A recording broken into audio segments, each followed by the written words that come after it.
All right, so today's warm-up is on solving proportions. This goes back to Tuesday, which really this should be a review, though in looking at the pretest, it's not as much of a review as it should have been. We didn't do as well as I thought we might on the proportion questions. Remember, to solve proportions, this is where we're utilizing cross multiplication, so we're looking at cross products.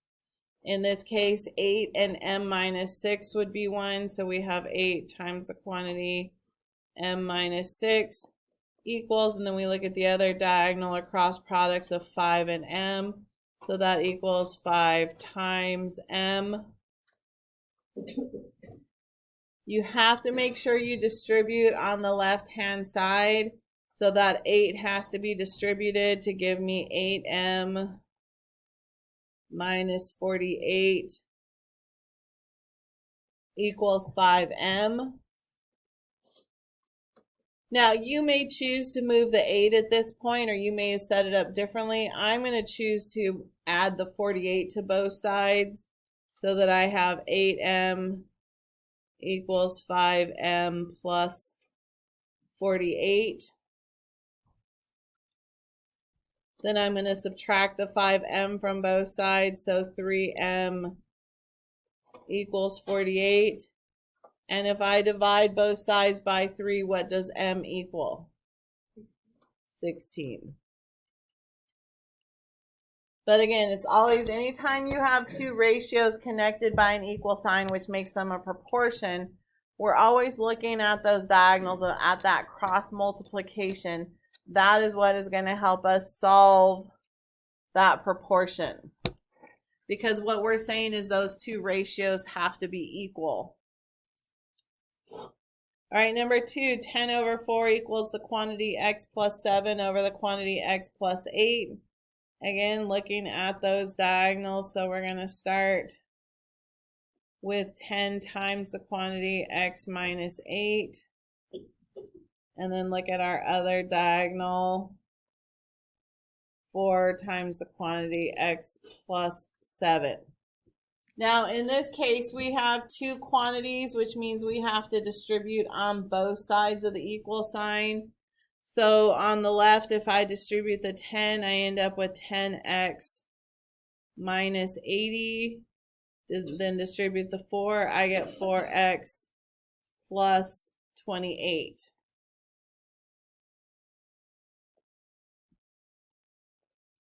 I'm going to add the 80 to both sides, so I get 10x equals 4x plus 108.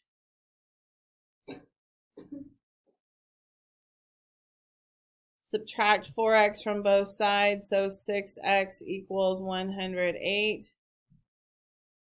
And if I divide both sides by 6, what does x equal? 18. But again, anytime you have a proportion, cross multiplication is going to be the way that we are going to handle solving it. And you have to make sure you distribute if you are given an expression in that multiplication. Now, Mother Nature has made us have to change our plans a little, because we were supposed to do an activity that was going to take us outside today. Obviously, today is not a good day to be outside. So I'm going to say skip for now. If we have a chance next week, we may come back to it. So I don't want to just cross it out. But we are going to skip over the activity, how big is your thumb, for today. And we're going to go over to coordinate dilations.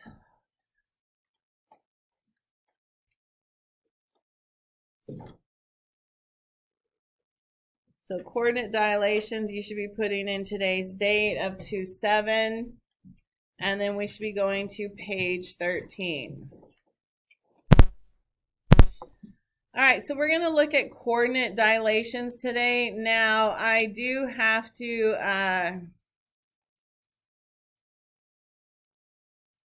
change the view on this. I'm going to shrink this down a little to make it easier to fit on the screen as we're working on this, so you can see everything that I'm doing. So there's some directions right below here that we're going to be following. Tells us to follow all the steps below to dilate triangle ABC.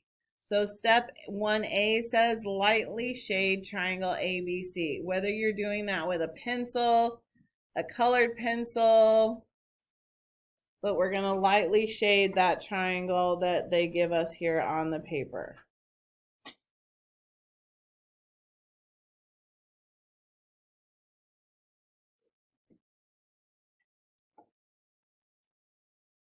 And it's just so that it's easier, it stands out the original triangle, because we're going to do a dilation here in a moment, and there's going to be another triangle on the page here. So this is just to make it a little easier to see. Step 1B says draw a ray from P through A. So you will need a straight edge for this. And what you're going to do is line up your straight edge. Point P is down here in the bottom left-hand corner. You're going to line up your straight edge with point P going through point A. And then you're going to draw a ray. A ray has an end point on one end and an arrow on the other. So P is our end point. I'm going to draw that ray. You notice I'm drawing it all the way through, putting an arrow on the end to show it continues.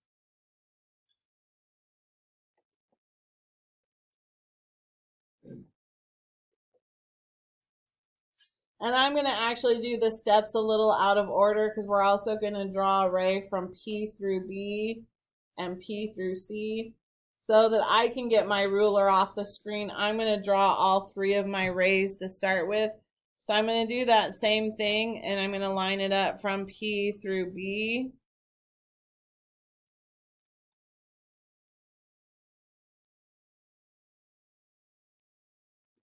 And draw that ray.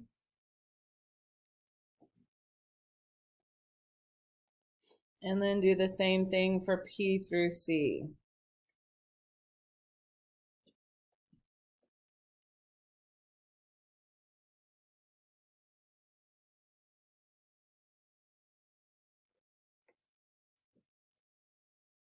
So right now you should have 3 rays drawn from point P through each vertex of the original triangle A, B, and C.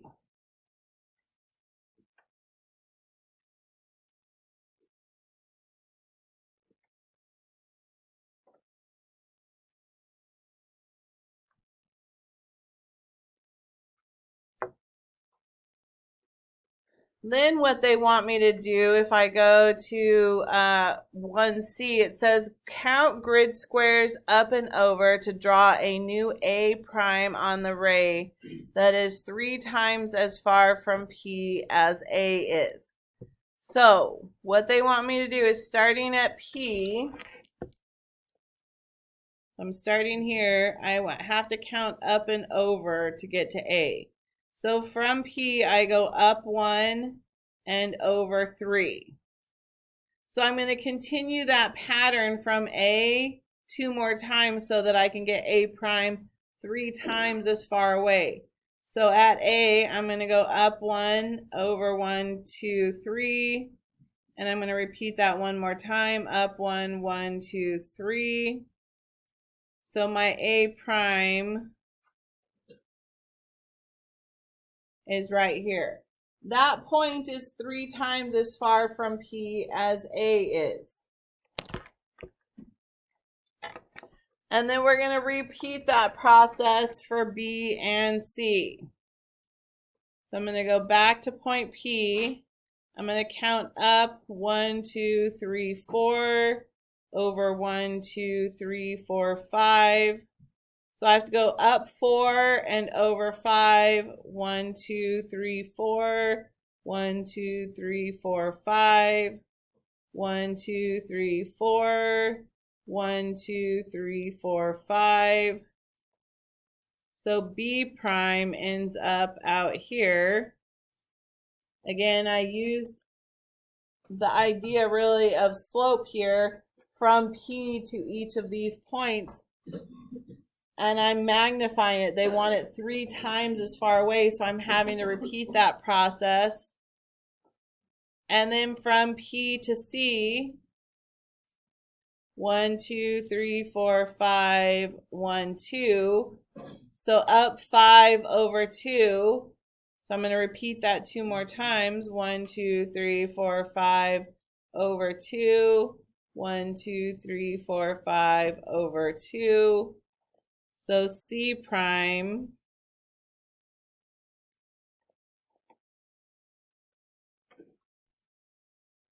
So now you should have your A prime, B prime, and C prime marked. And then the last step says connect A prime to B prime and C prime to form a new triangle, lightly shade triangle A prime, B prime, C prime.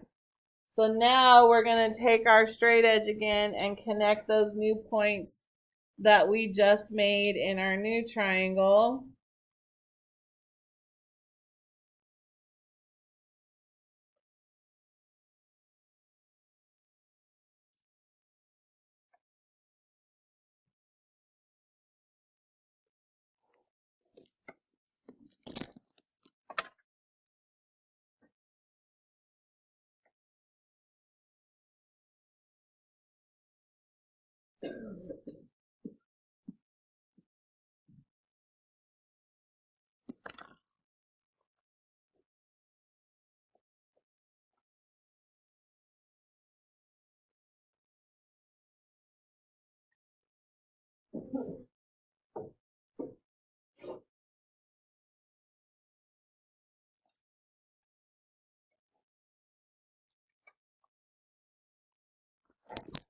And they told us to lightly shade this one as well.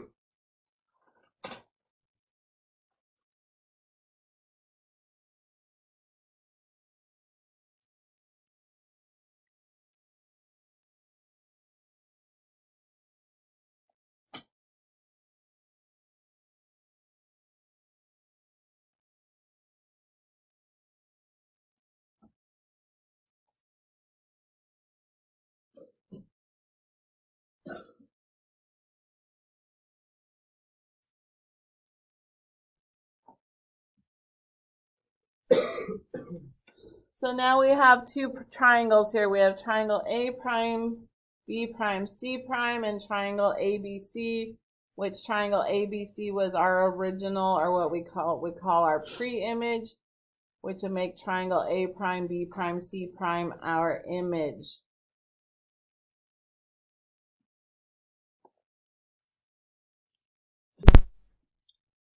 All right, and now we're going to go to the next page. We will be coming back and doing more with this a little bit later, but we're going to go to the next page. Something similar. We're starting though with triangle DEF this time. It does, again, we're following the steps below to dilate triangle DEF. It does say lightly shade triangle DEF, so we're going to start by shading in the triangle they're giving us.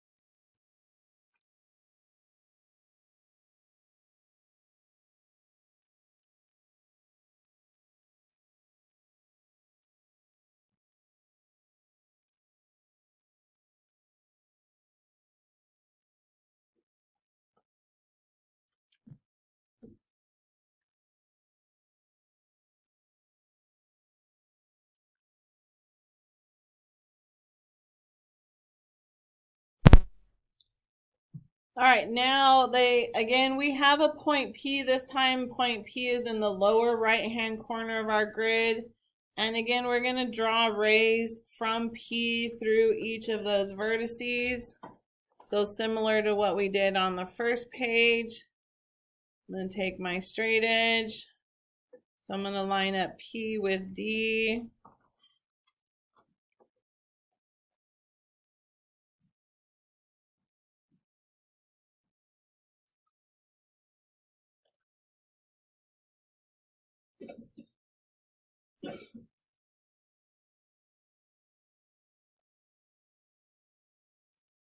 Draw a ray through it. Do the same thing with P to E.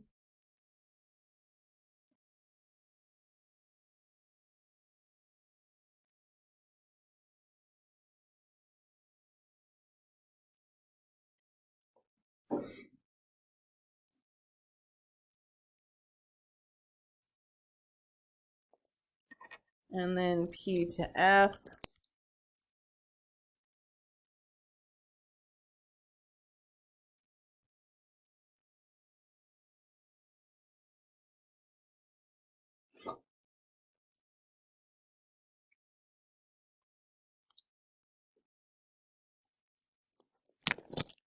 So you should have 3 rays all starting at point P, going through each vertex of the given triangle DEF.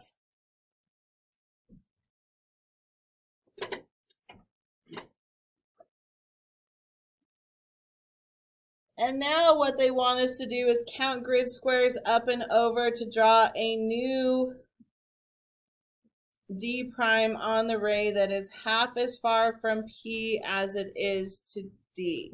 So I have to know, how did I get from P to D?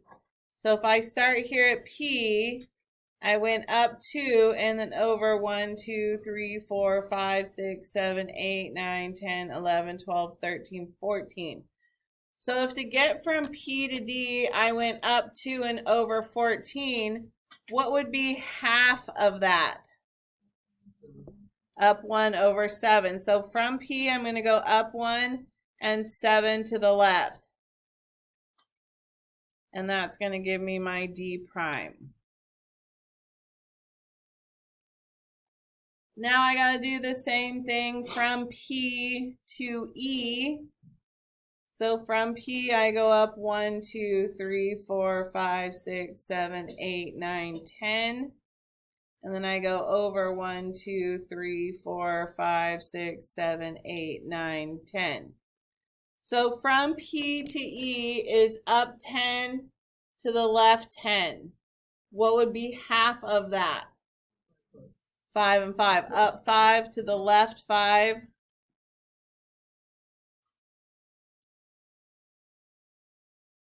And there is my E prime.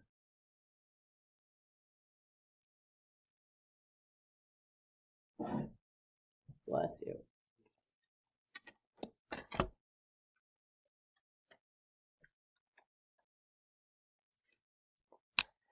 And then from P to F is up 1, 2, 3, 4, 5, 6, and over 2. So half of that would be, if it's up 6 over 2, half would be up 3 and over 1. And that's going to give me my F prime. And again, now I'm going to take my straight edge and connect D prime, E prime, and F prime to create a new triangle.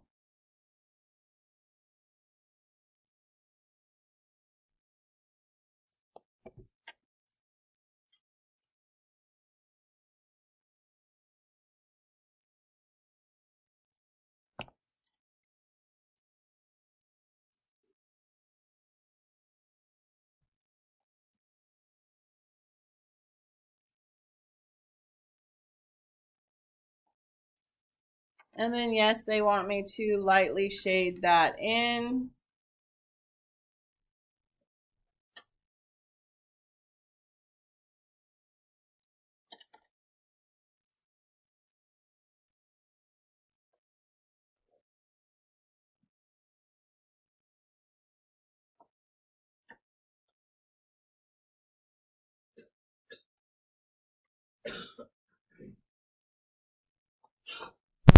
All right, now that I've got mine drawn, I'm going to do the size again and make it bigger.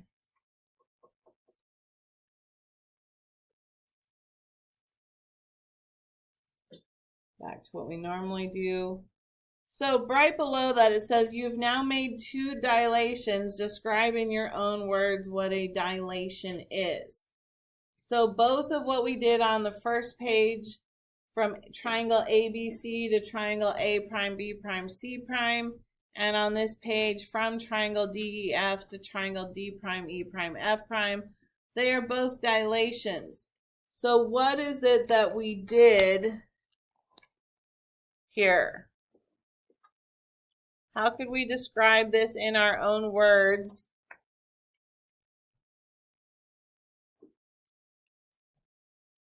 Of what a dilation is. And I will tell you, dilation is similar to the other transformations. There is a key difference between the other transformations. And when I mean other transformations, rotations, reflections, and translations, which we've talked about those 3. You talked about them last year in Math 1. And we know that those are considered rigid motion. And they're considered rigid motion because we don't change the size or the shape.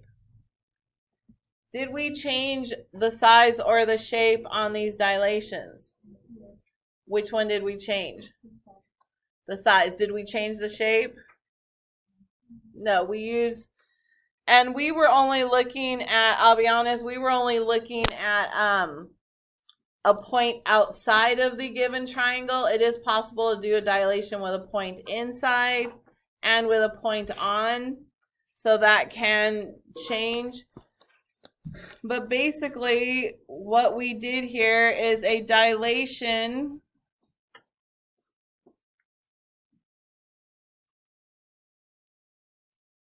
is the change in the figure size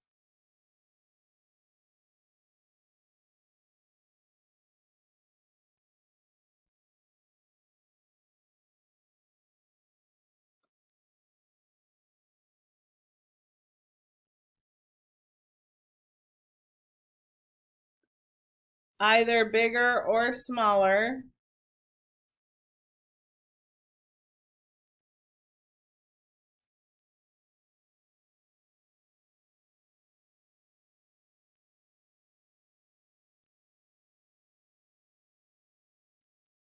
while maintaining the same shape.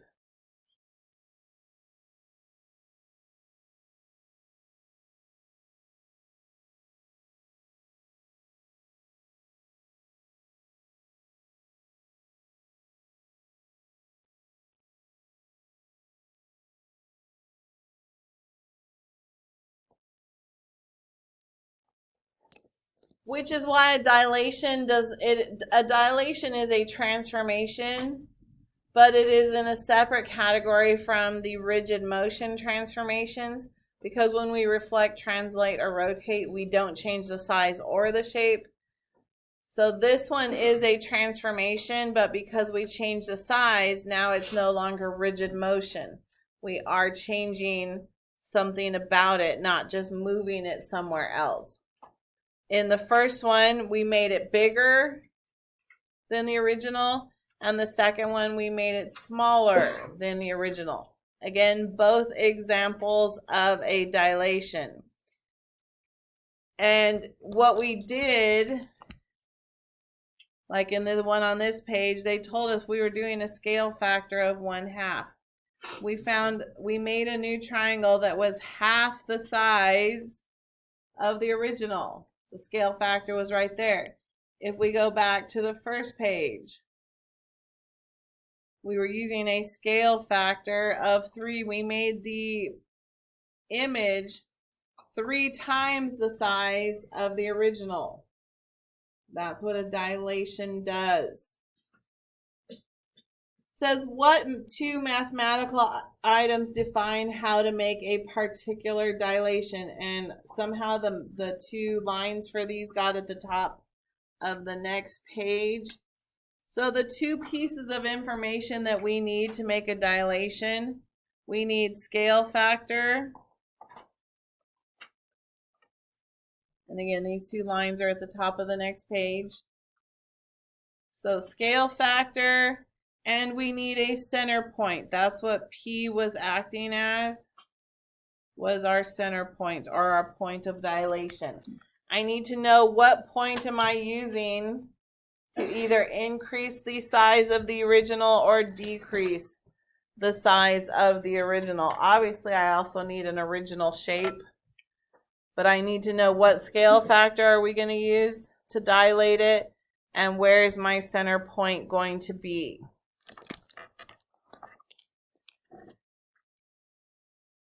Says, now you will investigate a special property of dilations. Look at each segment of your first two triangles, triangle ABC and triangle A prime, B prime, C prime, and find the slope of each segment.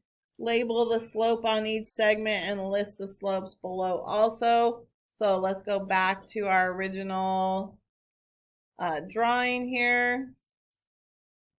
When they're asking me for slope, what are they really asking me for? What is slope? Rise over run. So slope, we're looking for rise over run. How do I get from one point to the next? So if I start with segment AC,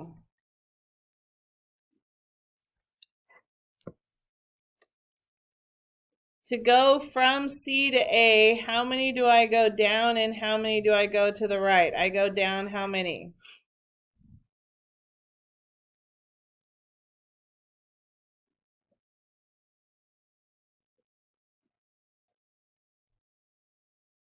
How many am I going down? 1, 2, 3, 4. So I'm going down a -4. And how many am I going to the right? So we would write this slope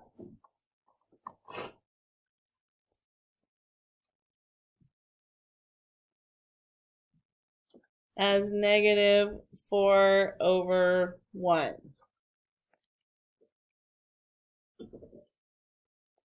And I am leaving it, I know -4 over 1, we could technically say it's the same thing as just saying -4. But because we are talking slopes here and I want to talk a rise and a run, I'm going to leave it in fraction form for right now. All right, what about from C to B? How many do I go down and how many do I go to the right? Down, and how many to the right? 3. So down 1 means I have a slope of -1/3.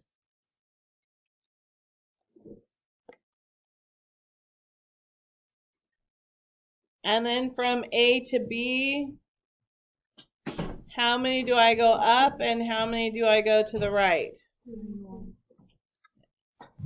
Should be 3 over 2. We go up 3 over 2. So those are the slopes of the original triangle. Now we have to look at the slopes of the dilated triangle A prime, B prime, C prime.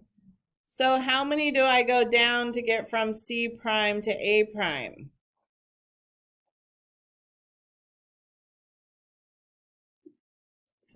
12, and I go to the right, how many? So I go down 12 and to the right 3. Can that be reduced? To what? -4 over 1. To go from C to B, how many do I go down? And how many do I go over? Down 3 and over 9, and can that be reduced? 2. So -1 over 3. And then from A to B, how many do I go up? And how many do I go over?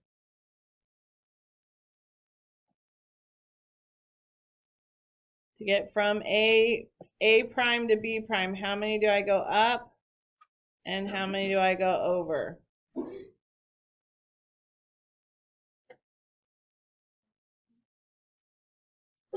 1, 2, 3, 4, 5, 6, 7, 8, 9.